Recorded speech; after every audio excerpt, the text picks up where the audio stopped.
Buenas noches, bienvenidos al programa. Yo soy Jaime Bailey. Estamos saliendo en directo, son las 10 de la noche aquí en Miami. Y para mí es un gran honor anunciar que ha venido al programa un músico español de gran talento.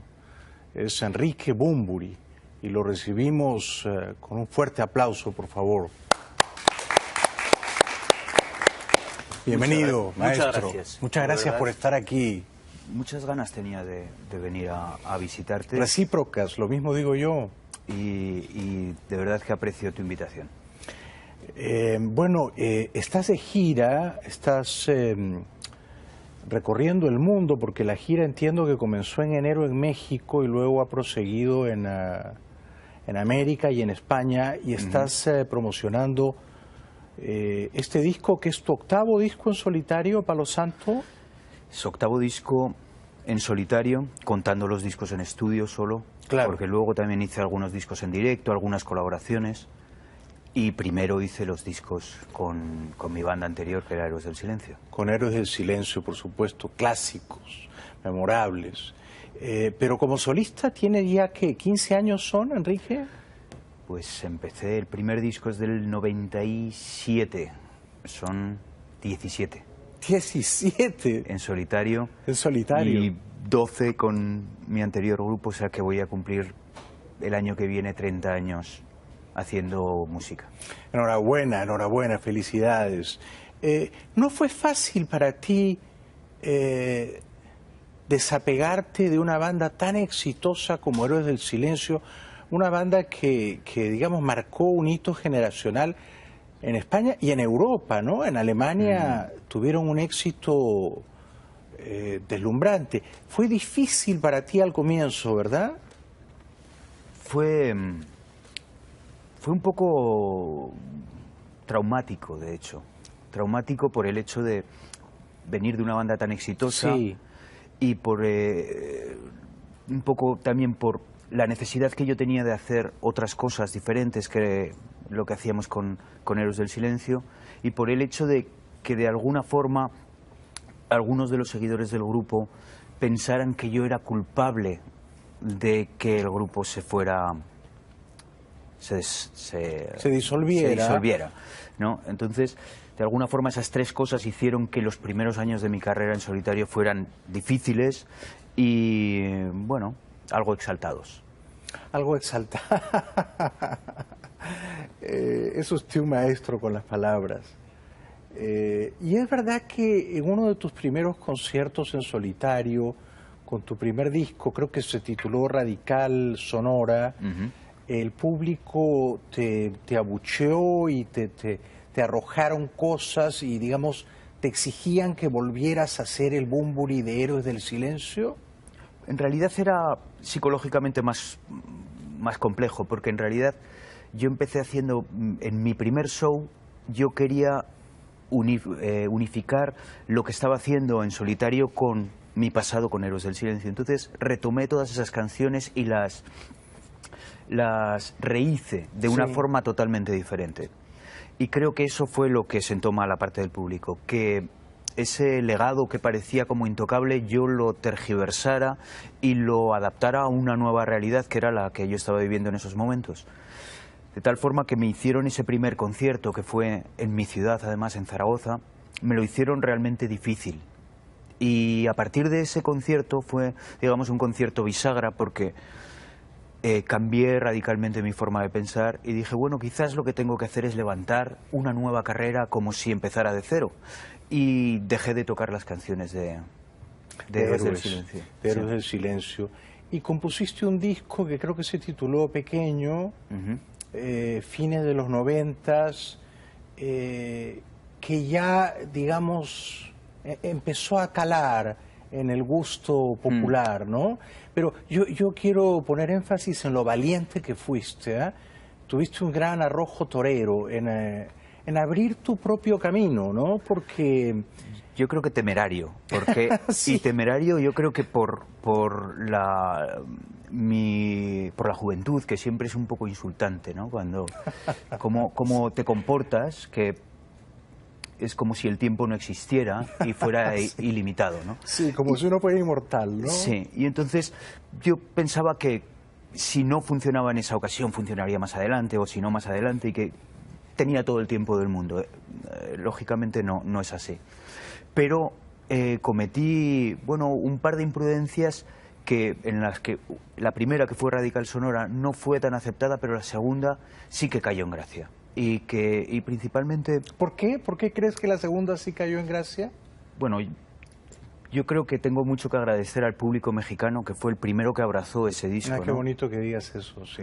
El público mexicano fue el que primero entendió canciones que había escrito en ese disco, de forma muy sencilla, porque es un disco que se llama Pequeño, muy íntimo, y en el que de alguna forma me desarmaba, eliminaba corazas, eliminaba máscaras, y me mostraba de una forma, digamos, más humilde y bueno, pues con mis temores y mis miedos. Y bueno, había canciones que tenían que ver con la canción popular mexicana. Me acercaba a la ranchera en algún momento, y yo creo que eso de alguna forma hizo que hubiera un público en México que simpatizara y entendiera más fácilmente cómo me sentía. Y tanto, y tanto. Y este es un romance que dura hasta hoy, ¿no? Y que ha crecido y se ha multiplicado. Tú en México eres un artista de culto. La gira de Palo Santo, tu último disco, ha comenzado este año 2014 en México, y yo creo que has dado más de 10 conciertos y has llevado a 100.000 personas. Me quedo corto, ¿no? Bueno, el culto, digamos que ya se está convirtiendo en las grandes minorías, ¿no? O algo así, ¿no? Sí, sí. No sé cómo decirlo, porque de verdad en México, bueno, tengo un público que viene a verme. ¡Qué lindo! Y que me quiere, y al que quiero con locura. Y bueno, obviamente estoy muy agradecido, pero ya no puedo decir que soy un artista de culto después, como estabas diciendo, de haber hecho no sé cuántas presentaciones que hemos hecho en el Auditorio Nacional. Claro. Entonces, bueno, me gusta lo de las grandes minorías, porque sí que pienso que mi público es un poco selectivo, sí. Es gente que busca algo más en la música, que no es la gente que está escuchando la radio más comercial, y que busca en mis canciones algo con cierto filo. Filo, ciertamente.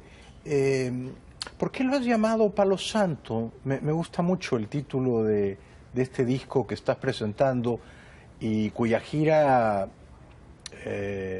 estadounidense vas a comenzar el 3 de septiembre en San Francisco. Y tomen nota que el 24 de septiembre vas a estar aquí en el Fillmore, en Miami Beach. Sí, o sea que comienzas en el Fillmore de San Francisco el 3 de septiembre y el 24 estás aquí en el Fillmore de Miami Beach, donde ya has tocado, ¿no? He tocado en 2 ocasiones, pero esta prometo que es la buena. Esta va a ser la buena. Yo me he quedado siempre con una espina en Miami. Creo que no he hecho el gran concierto que he podido hacer en otros lugares, en Estados Unidos, en Nueva York. Recuerdo algunos conciertos muy buenos de comunicación con el público fantásticos, o en Los Ángeles, por supuesto, o en Chicago. Pero aquí me falta ese concierto que recordemos todos, ¿no? Bueno, será pronto, será el 24 de Será el septiembre. 24. Sí, señor, sí, señor. ¿Y por qué lo has titulado Palo Santo, Enrique? Bueno, está la historia más larga, que es la verdadera, y está la historia más corta, que es la humorística. No sé cuál quieres que te cuente. La humorística, por favor. La humorística es que cuando llegué a Los Ángeles, un amigo gaditano me instaló el disco duro donde iba a empezar a componer las canciones, y me dijo cómo le ponemos de nombre al disco duro para que empieces a poner aquí las canciones de tu próximo futuro álbum. Y le dije, no sé, pon Los Ángeles o Hollywood. Y dice, pues los andaluces tienen mucha gracia. Sí. Y dijeron, Hollywood, en español, Palo Santo. Sí, sí. Una traducción totalmente mala y errónea, ¿no? Pero andaluza, gaditana, Palo Santo, Hollywood. No la habría imaginado en 100 años. Pero esa no es la razón. Esa no es la razón. Y el disco ¿Es cierto que te robaron algunas maquetas, algunas canciones que entraron a tu casa de Los Ángeles? De hecho, el primer disco duro de Palo Santo me lo robaron estando de gira. Entraron a robar a mi casa y robaron solo mi ordenador y mi disco duro. O sea que eran unos ladrones que sabían muy bien que entraban a la casa de un artista. No lo tengo muy claro, porque tenía todas mis guitarras, que realmente tengo unas guitarras importantes de colección, mucho más caras que mi ordenador. No me lo robaron, pero me hicieron polvo, porque tenía el disco muy avanzado. Tú puedes imaginarte lo que es que de repente en un proceso en el que tienes ya muy avanzado un proyecto, una novela, de repente te quedes sin nada y tengas que tirar de memoria para restablecer el contacto con las musas. ¿Y cuántas canciones perdiste? 14. ¿Un disco entero? No, tenía el disco, lo tenía ya. Y esto fue un poco antes de que tomara la decisión de, en vez de sacar el disco que iba a ser Palo Santo, tomé un giro y edité un disco de versiones que se llamó Licenciado Cantinas, que fue mi disco anterior, un disco de versiones latinoamericanas. Sí. Entonces, de alguna forma me tomé mi tiempo para rehacer el disco, pero yo ahora estoy orgulloso del trabajo que he realizado recordando las canciones, porque creo que las he recordado mejor de cómo eran. Tal vez a la larga dolorosamente te hicieron un favor los ladrones, porque... Yo así pienso. Sí, porque entonces uno las tiene que repensar, reinventar y quizá esa segunda versión, que además está impregnada de rencor, de rabia, te han robado tu arte, pues quizá queda mejor, ¿no? Bueno, yo desde el principio fui muy positivo con esto, ¿no? Entonces el rencor no entró dentro de mí. Yo creo que hubo hasta cierto agradecimiento. Empecé a pensar de forma un poco ridícula, pero empecé a pensar, creo que esas canciones no deberían de haber salido nunca. Pensé, me han hecho un favor el buen ladrón entró a mi casa para hacerme el favor de que me esforzara más. Eso es un caballero. ¿Y fuiste a la estación policial? ¿Reportaste el hurto? Sí. Pero no apareció nunca nada, ¿no? No creo que hicieran el más mínimo esfuerzo por buscar al ladrón. Se reportó, bueno, la compañía de seguros. Es muy difícil decir cuánto valen 14 canciones. Sí, ¿no? Claro, es inestimable, es un valor incalculable. Pero aquí está el disco, que es lo importante. De hecho, según la compañía de seguros, esas 14 canciones no valían nada, porque no me dieron nada. Las compañías de seguros al final nunca te pagan cuando se tiene que pagar, ¿verdad? No, siempre se las agencian para no pagar. ¿Y sigues viviendo en la misma casa donde te robaron? No. ¿Te mudaste? Me mudé. Atinada decisión, ¿eh? Sí. La verdad es que a partir de ese día empecé a coger un poco de manía a esa casa y buscamos desde ese momento la posibilidad de mudarnos. Casi mejor. Sí. ¿Tienes un perro? ¿Tienes alarma? Tengo alarma. Tengo alarma. Bueno, uno se vuelve un poco más precavido. Sí. Sí. Y tengo unas cámaras apuntando al disco duro. Bueno, el disco se titula Palo Santo, tienen que oírlo. Bunbury es un clásico, lo hemos admirado desde Héroes del Silencio, y va a estar aquí en Miami el 24 de septiembre, pero nos están viendo en Estados Unidos, y que sepan que pronto, el 3 de septiembre, va a estar en San Francisco, el 5, que es viernes, en Los Ángeles, en el Greek Theater. Ya has tocado ahí, ¿no? No. Ah, ¿no? ¿Primera vez? No, es la primera vez. Vas a estar luego el 6 en San Diego. Menuda gira, ¿eh? El 10 en El Paso, el 12 en Houston, el 13 en Dallas, 17 en Milwaukee, Wisconsin, 18 Chicago. Ahí sí has tocado. Muchas veces, sí. Sábado 20, Washington, D.C. y domingo 21 en el Beacon Theater de New York City. ¡Qué lindo! Sí. Qué fantástica gira. Sí, y hemos tenido mucho en cuenta buscar venues interesantes, que acústicamente suenen muy bien, en el que quepa el espectáculo, que el público nos vea bien. Quedan 30 segundos. Enrique, muchas gracias de corazón. Ha sido para mí un gran honor conocerte, entrevistarte. Te respeto y te admiro mucho. Gracias por venir. No, muchas gracias a ti, de verdad. Enhorabuena por el éxito de Palo Santo y nos vemos el 24 de septiembre en el Fillmore aquí en Miami Beach. Ahí estaremos. Gracias, maestro. Un aplauso para Enrique. De hecho, traumático por el hecho de venir de una banda tan exitosa, sí, y por un poco también por la necesidad que yo tenía de hacer otras cosas diferentes que lo que hacíamos con Héroes del Silencio, y por el hecho de que de alguna forma algunos de los seguidores del grupo pensaran que yo era culpable de que el grupo se fuera, se disolviera, ¿no? Entonces, de alguna forma esas tres cosas hicieron que los primeros años de mi carrera en solitario fueran difíciles y, bueno, algo exaltados. Algo exaltado. Es usted un maestro con las palabras. Y es verdad que en uno de tus primeros conciertos en solitario, con tu primer disco, creo que se tituló Radical Sonora, el público te abucheó y te arrojaron cosas y, digamos, te exigían que volvieras a hacer el Bunbury de Héroes del Silencio. En realidad era psicológicamente más complejo, porque en realidad yo empecé haciendo, en mi primer show, yo quería unificar lo que estaba haciendo en solitario con mi pasado con Héroes del Silencio. Entonces retomé todas esas canciones y las rehice de una forma totalmente diferente.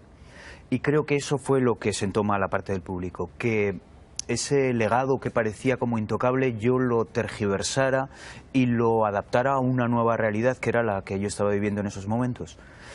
De tal forma que me hicieron ese primer concierto, que fue en mi ciudad, además en Zaragoza, me lo hicieron realmente difícil. Y a partir de ese concierto fue, digamos, un concierto bisagra, porque cambié radicalmente mi forma de pensar y dije, bueno, quizás lo que tengo que hacer es levantar una nueva carrera como si empezara de cero. Y dejé de tocar las canciones de Héroes del Silencio. De Héroes del Silencio. Y compusiste un disco que creo que se tituló Ha comenzado este año 2014 en México, y yo creo que has dado más de 10 conciertos y has llevado a 100.000 personas, o me quedo corto, ¿no? Bueno, el culto, digamos que ya se está convirtiendo en las grandes minorías, ¿no? o algo así, ¿no? Sí, sí. No sé cómo decirlo, porque de verdad en México, bueno, tengo un público que viene a verme. ¡Qué lindo! Y que me quiere y al que quiero con locura. Y bueno, obviamente estoy muy agradecido, pero ya no puedo decir que soy un artista de culto después, como estabas diciendo, de haber hecho no sé cuántas presentaciones que hemos hecho en el Auditorio Nacional. Y claro. Entonces, bueno, me gusta lo de las grandes minorías, porque sí que pienso que mi público es un poco selectivo, es gente que busca algo más en la música, que no es la gente que está escuchando la radio más comercial y que busca en mis canciones algo con cierto filo. Filo, ciertamente. ¿Por qué lo has llamado Palo Santo? Me gusta mucho el título de este disco que estás presentando y cuya gira estadounidense vas a comenzar el 3 de septiembre en San Francisco. Y tomen nota que el 24 de septiembre vas a estar aquí en el Fillmore, en Miami Beach. Sí, señor. O sea que comienzas en el Fillmore de San Francisco el 3 de septiembre y el 24 estás aquí en el Fillmore de Miami Beach, donde ya has tocado, ¿no? He tocado en 2 ocasiones, pero esta prometo que es la buena. Esta va a ser la buena. Yo me he quedado siempre con una espina en Miami. Creo que no he hecho el gran concierto que he podido hacer en otros lugares, en Estados Unidos, en Nueva York. Recuerdo algunos conciertos muy buenos que han de comunicación con el público fantásticos, o en Los Ángeles, por supuesto, o en Chicago, pero aquí me falta ese concierto que recordemos todos, ¿no? Bueno, será pronto. Buenas noches, bienvenidos al programa. Yo soy Jaime Bailey. Estamos saliendo en directo, son las 10 de la noche aquí en Miami. Y para mí es un gran honor anunciar que ha venido al programa un músico español de gran talento. Es Enrique Bunbury. Y lo recibimos con un fuerte aplauso, por favor. Bienvenido, maestro. Muchas gracias por estar aquí.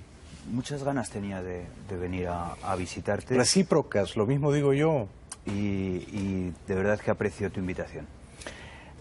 Bueno, estás de gira, estás recorriendo el mundo, porque la gira entiendo que comenzó en enero en México y luego ha proseguido en América y en España, y estás promocionando este disco, que es tu octavo disco en solitario, Palo Santo. Es octavo disco en solitario, contando los discos en estudio solo, claro, porque luego también hice algunos discos en directo, algunas colaboraciones, y primero hice los discos con mi banda anterior, que era Héroes del Silencio. Con Héroes del Silencio, por supuesto, clásicos, memorables. Pero como solista, ¿tiene ya qué? ¿15 años son, Enrique? Pues empecé, el primer disco es del 97, son 17.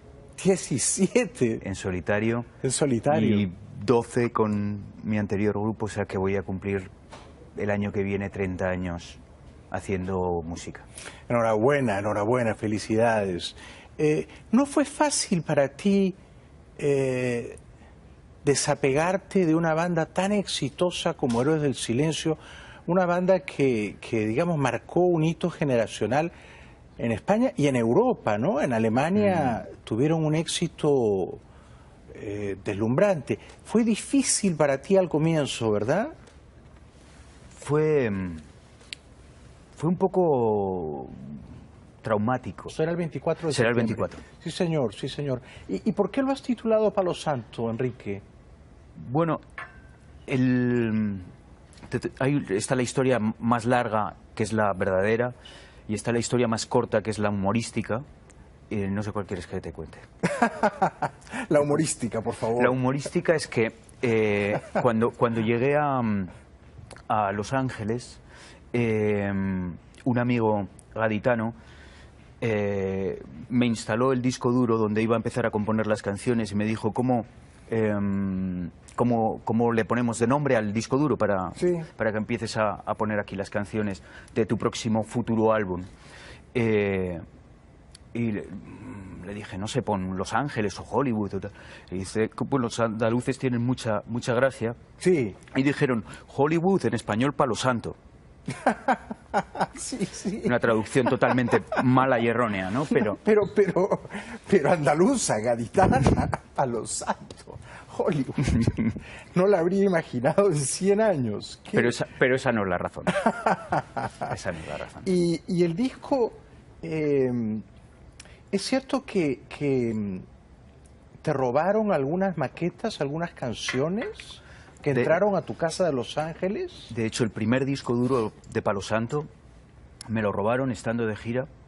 Entraron a robar a mi casa y robaron solo mi ordenador y mi disco duro. O sea que eran unos ladrones que sabían muy bien que entraban a la casa de un artista.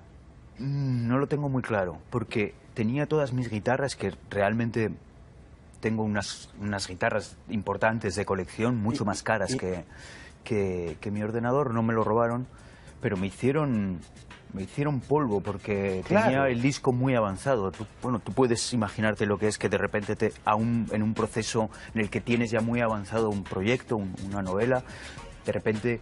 Pequeño, fines de los 90s, que ya, digamos, empezó a calar en el gusto popular, ¿no? Pero yo quiero poner énfasis en lo valiente que fuiste, ¿eh? Tuviste un gran arrojo torero en abrir tu propio camino, ¿no? Porque... Yo creo que temerario, porque sí. Y temerario yo creo que por por la juventud, que siempre es un poco insultante, ¿no? Cuando, cómo te comportas, que es como si el tiempo no existiera y fuera ilimitado, ¿no? Sí, como si uno fuera inmortal, ¿no? Sí, y entonces yo pensaba que si no funcionaba en esa ocasión, funcionaría más adelante, o si no más adelante, y que tenía todo el tiempo del mundo. Lógicamente no es así. Pero cometí, bueno, un par de imprudencias en las que la primera, que fue Radical Sonora, no fue tan aceptada, pero la segunda sí que cayó en gracia. Y principalmente... ¿Por qué? ¿Por qué crees que la segunda sí cayó en gracia? Bueno, yo creo que tengo mucho que agradecer al público mexicano, que fue el primero que abrazó ese disco. Qué bonito que digas eso, sí. El público mexicano fue el que primero entendió canciones que había escrito en ese disco de forma muy sencilla, porque es un disco que se llama Pequeño, muy íntimo, y en el que de alguna forma me desarmaba, eliminaba corazas, eliminaba máscaras y me mostraba de una forma, digamos, más humilde y bueno, pues con mis temores y mis miedos. Y bueno, había canciones que tenían que ver con la canción popular mexicana. Me acercaba a la ranchera en algún momento, y yo creo que eso de alguna forma hizo que hubiera un público en México que simpatizara y entendiera más fácilmente cómo me sentía. Y tanto, y tanto. Y este es un romance que dura hasta hoy, ¿no? Y que ha crecido y se ha multiplicado. Tú en México eres un artista de culto. La gira de Palo Santo, tu último disco,